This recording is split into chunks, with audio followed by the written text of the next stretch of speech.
नमस्कार दोस्तों, स्वागत है आप सबका आपके अपने YouTube चैनल में जिसका नाम है UP board class by Imran. मैं आपका दोस्त और होस्ट इमरान। आज के इस वीडियो में आपके साथ चतुर्भुज और उसके प्रकार पर चर्चा करूंगा। तो समय बर्बाद न करते हुए हम लोग सीधे अपना टॉपिक स्टार्ट करते हैं। चतुर्भुज, ये चतुर्भुज टॉपिक और ये वीडियो आपके क्लास 6 से लेकर के क्लास 12 इवन मैं ये कहूंगा कि प्रतियोगी परीक्षा की तैयारी करने वाले स्टूडेंट के लिए भी बहुत ही लाभकारी होने वाला है। सबसे पहले हम बात करेंगे चतुर्भुज के परिभाषा की और फिर इसके बाद चर्चा की जाएगी चतुर्भुज के प्रकारों की। देखिए, आप अपनी स्क्रीन पर एक फिगर देख पा रहे हैं, आकृति को देख पा रहे हैं। इस आकृति को यदि हम समझ लिए तो हम बिना याद किए हुए चतुर्भुज की परिभाषा को कभी भी आसानी से डिफाइन कर सकते हैं, लिख सकते हैं। देखिए, सबसे पहले आप आकृति के बारे में थोड़ा सा आकलन अपने पास कलेक्ट करते हैं। ये आकृति है, इसमें 4 भुजाएं आपको नजर आ रही हैं, AB, BC, CD और AD, और इनके बीच में एक क्षेत्र आपको नजर आ रहा है।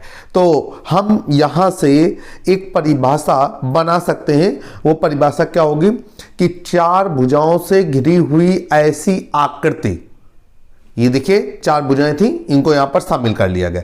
अब देखिए, फिर वापस चलते हैं आकृति के आकलन पर। तो यहां पर जो 4 भुजाएं दी गई हैं AB, BC, CD और AD, तो आपको मालूम है कि जब 2 भुजाएं एक दूसरे को किसी बिंदु पर मिलती हैं तो उस बिंदु पर कोण का निर्माण होता है। तो इस आधार पर ये चारों भुजाएं एक दूसरे से कितने बिंदुओं पर मिल रही हैं? 4 बिंदुओं पर मिल रही हैं। तो इस तरीके से 4 कोण बन रहे हैं अंदर की ओर। कौन कौन सा कोण बन रहा है? कोण A, कोण B, कोण C और कोण D। तो ये 4 कोण बन रहे हैं। अच्छा, चतुर्भुज का एक रूल होता है कि चतुर्भुज के चारों अंत कोणों का योगफल कितना होता है? 360 डिग्री। तो अब हम इसे उस पहले जो परिभाषा हमने थोड़ी सी बोली उसके साथ मर्ज करेंगे और परिभाषा को दोबारा समझने की कोशिश करते हैं कि 4 भुजाओं से घिरी हुई ऐसी आकृति जिसके चारों अंत कोणों का योगफल 360 डिग्री होता है, चतुर्भुज कहलाता है। फिर से समझेंगे, 4 भुजाओं से घिरी हुई ऐसी आकृति जिसके चारों अंतः कोणों का योगफल 360 डिग्री होता है, चतुर्भुज कहलाता है या चतुर्भुज कहलाती है। देखिए कितनी बेहतरीन डिफिनेशन आपने तैयार कर ली। एक बार अगर आप डिफिनेशन को माइंड में अच्छी तरीके से सेटअप कर लेते हैं तो उससे फिगर बनाने में कोई दिक्कत नहीं आने वाली है। या फिर अगर आप एक बार फिगर के जरिए बेहतर ऑब्जर्वेशन अपने पास कलेक्ट कर लेते हैं तो फिर आपको कोई समस्या नहीं आने पाएगी। तो यहां पर हम लोग आपके साथ एक बहुत ही महत्वपूर्ण जानकारी साझा करने जा रहे हैं कि जो आपके सामने चित्र नजर आ रहा है, जरूरी नहीं है कि प्रत्येक चतुर्भुज ऐसा ही दिखता हो। ये तो चतुर्भुज का सिर्फ एक स्वरूप है।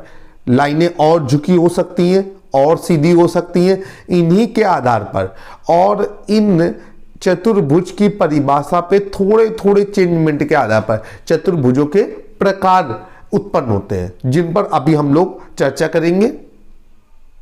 आपकी स्क्रीन पर 2 नई आकृतियां दिखाई जा रही हैं। इन आकृतियों के जरिए हम आपको ये बताना चाहते हैं कि ये आकृतियां भी चतुर्भुज है, क्योंकि इन आकृतियों में भी 4 भुजाएं हैं और चारों अंत कोणों का योगफल 180 डिग्री है। अभी हम आपको कुछ और आकृतियां आगे दिखाएंगे जो सारी की सारी चतुर्भुज कहलाएंगी या चतुर्भुज होती हैं। स्क्रीन में दिखाए जा रहे चित्र के अनुसार हम आपको ये बताना चाहते हैं कि किस भांति चतुर्भुज के चारों अंतः कोण अर्थात इंटीरियर एंगल्स के जो सम होते हैं वो 360 डिग्री 360 डिग्री होते हैं। और ये भी आप एक बहुत महत्वपूर्ण पॉइंट अपने दिमाग में रखिएगा कि अंग्रेजी में चतुर्भुज को कहते हैं क्वाड्रिलेटरल। क्या बोलते हैं? क्वाड्रिलेटरल। याद रखेंगे, क्योंकि हिंदी मीडियम वाले मोस्टली अंग्रेजी की बातों को कम समझ पाते हैं, लेकिन फ्यूचर को देखते हुए हमें यह मालूम होना बहुत जरूरी है कि गणित की किस शब्दावली को अंग्रेजी में क्या कहा जाता है। जैसे आयत को क्या कहते हैं? चतुर्भुज को क्या कहते हैं, वर्ग को क्या कहते हैं, जोड़ को क्या कहते हैं, घटाने को क्या कहते हैं। अब हम वापस अपने टॉपिक पे आते हैं। जो फिगर आप अपनी स्क्रीन पर देख रहे हैं, इस फिगर पे आप जो एक आकृति को आइडेंटिफाई कर पा रहे हैं जिसमें 4 भुजाएं हैं। आप देख रहे हैं कि दो दो भुजाओं के बीच में एंगल बने हुए हैं। कौन कौन से एंगल बने हुए हैं? जैसे हरे रंग से एक एंगल दिखाया गया है, उसका नाम दे दिया गया है ए। फिर नीले कलर से दिखाया गया है, उसका नाम रख दिया गया है बी। इसी तरीके से लाल कलर से और एक बैंगनी कलर से आपको एंगल दिखाया गया है जिनके नाम रखे गए हैं डी और सी। इसके बाद जहां पर बिंदु डी है वहां पर इन बाकी एंगल्स को सेट किया गया है और आपको ये बताने की कोशिश की जा रही है, ये जरूरी नहीं है कि नहीं वो वहां पर सेट करके 360 डिग्री का एंगल ही या सर्किल ही बना दें, लेकिन फिर भी आपको ये बताने की कोशिश की जा रही है कि चतुर्भुज के चारों अंतःकोणों का योगफल 360 डिग्री होता है। हाँ, जब हम इनको एक इस तरीके से ड्रॉ करेंगे कि उन्हीं भुजाओं को लेकर के हर एक एंगल को निर्माण कर दें या निर्मित कर दें, तो डेफिनेटली वो 360 डिग्री का कोण सेंटर पे जरूर से जरूर बनाएगा। तो अपने दिमाग में ये पूरी तरीके से रखिएगा कि चतुर्भुज के चारों अंतःकोणों का योगफल 360 डिग्री होता है। और एक पॉइंट और अपने माइंड पे रख लीजिए कि चतुर्भुज एक द्विविमीय आकृति है। इससे पहले हमने आपके लिए जो वीडियो बनाए हुए हैं वो वृत्त से संबंधित है, वहां पर शायद हम ये बताना भूल गए हैं, लेकिन यहां पर आपको बता देते हैं कि वृत्त अर्थात सर्किल एक 2D आकृति होती है, 2 डायमेंशन आकृति होती है। एक नया फिगर आपके सामने आ गया है। एक नए फिगर के माध्यम से चतुर्भुज से संबंधित एक नए पॉइंट को डिस्क्लोज करते हैं, आप समझने की कोशिश करिएगा। देखिए यहां पर 2 चित्र दिए गए हैं। लेफ्ट हैंड साइड पर जो चित्र बना हुआ है वो हमारी पुरानी बात को स्पष्ट कर रहा है कि चतुर्भुज के चारों अंतःकोणों का योगफल 360 डिग्री होता है। उसी चीज को अंग्रेजी में लिख दिया गया है कि sum of interior angles in a quadrilateral is equal to 360 degree. अब जो राइट हैंड साइड पे फिगर बना हुआ है इस पर थोड़ा सा विचार करते हैं।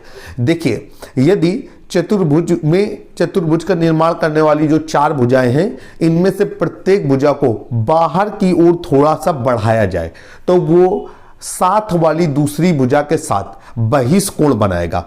और यहां पर आप देख पा रहे हैं कि 4 अलग अलग रंग से राइट हैंड साइड में जो चित्र बना हुआ है, 4 अलग अलग रंग से बाहर की ओर फिगर वो एंगल का निर्माण हुआ है। आप देख रहे हैं एक एंगल पॉइंट ए पर बन रहा है, एक एंगल पॉइंट बी पर बन रहा है, एक एंगल पॉइंट सी पर बन रहा है और एक एंगल पॉइंट डी पर बन रहा है। तो आपको बताना चाहते हैं कि इस तरीके से जो एंगल बनते हैं, किसी भुजा को बाहर की ओर बढ़ा दिया जाए और वो अपने साथ लगी हुई दूसरी भुजा के साथ जो कोण बनाएगा वो कहलाएगा बहिष्कोण।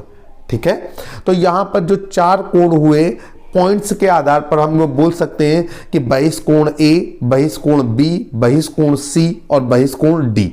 आपको फिर से बताना चाहते हैं, बहिष्कोण ए लाल रंग का है, बहिष्कोण बी नीले रंग का है, बहिष्कोण सी बैंगनी रंग का है लगभग और बहिष्कोण डी लगभग हरे रंग का है।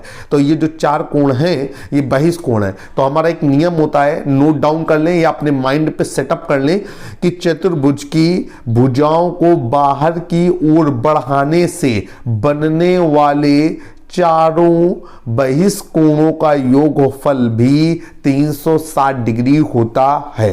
फिर से समझेंगे, चतुर्भुज की भुजाओं को बाहर की ओर बढ़ाने से बनने वाले चारों बहिष्कोणों के योगफल जो होते हैं वो 360 डिग्री होते हैं या 360 डिग्री कहलाते हैं। और इसी चीज को यहां पर फिगर पे इंग्लिश से लिख दिया गया है कि sum of exterior angles in a quadrilateral is equal to 360 degree.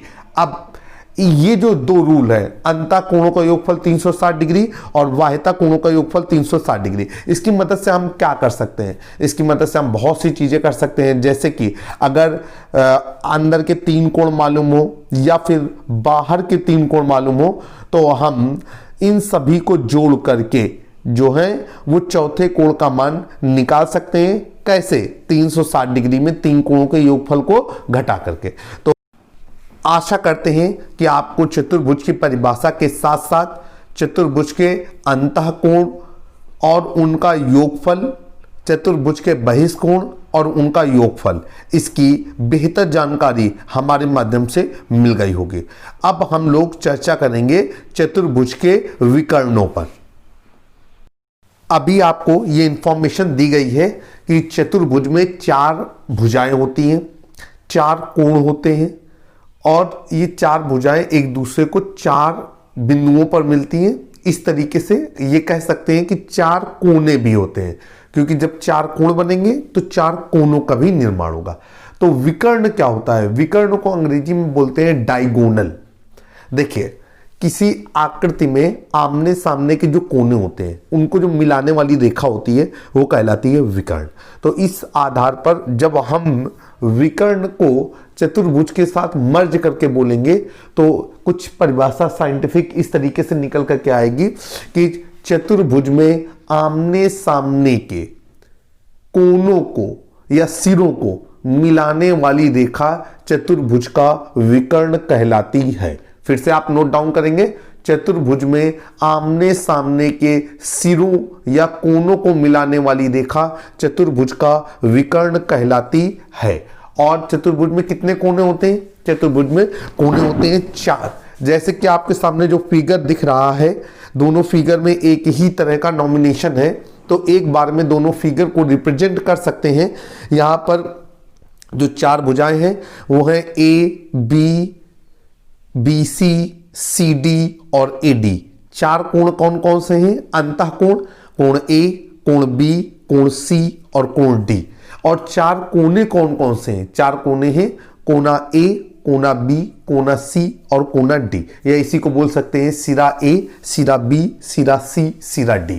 तो सिरे A के सामने कौन सा सिरा पड़ रहा है? सिरा C। और सिरे B के सामने कौन सा सिरा पड़ रहा है? सिरा D।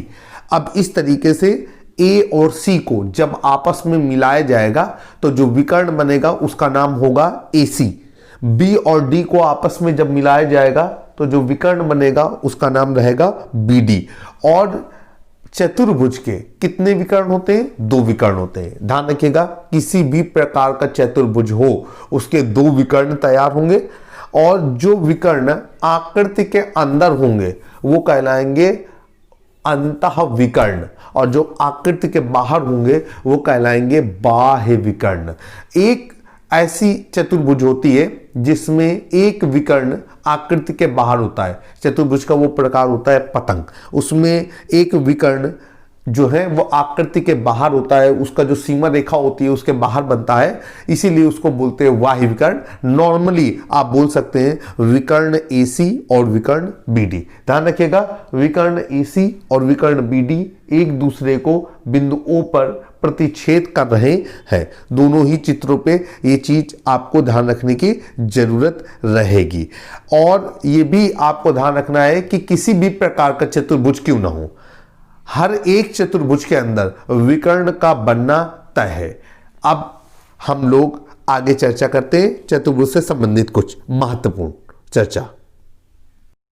लगभग 13 मिनट का वीडियो कंप्लीट हो गया है और हम इस वीडियो में अब कोई नया टॉपिक शामिल नहीं करने जा रहे हैं, लेकिन आपको बताना चाहते हैं कि चतुर्भुज से संबंधित जो पार्ट 2 आएगा उस पार्ट 2 पे हम चतुर्भुज के प्रकारों पर चर्चा करेंगे, जहां पर हम आयत, वर्ग, समांतर चतुर्भुज, समलंब चतुर्भुज, पतंग चतुर्भुज, इस तरीके के जितने भी चतुर्भुज होते हैं उन पर आपको गहन जानकारियां और जो भी चर्चाएं हैं वो प्रोवाइड कराने की कोशिश करेंगे।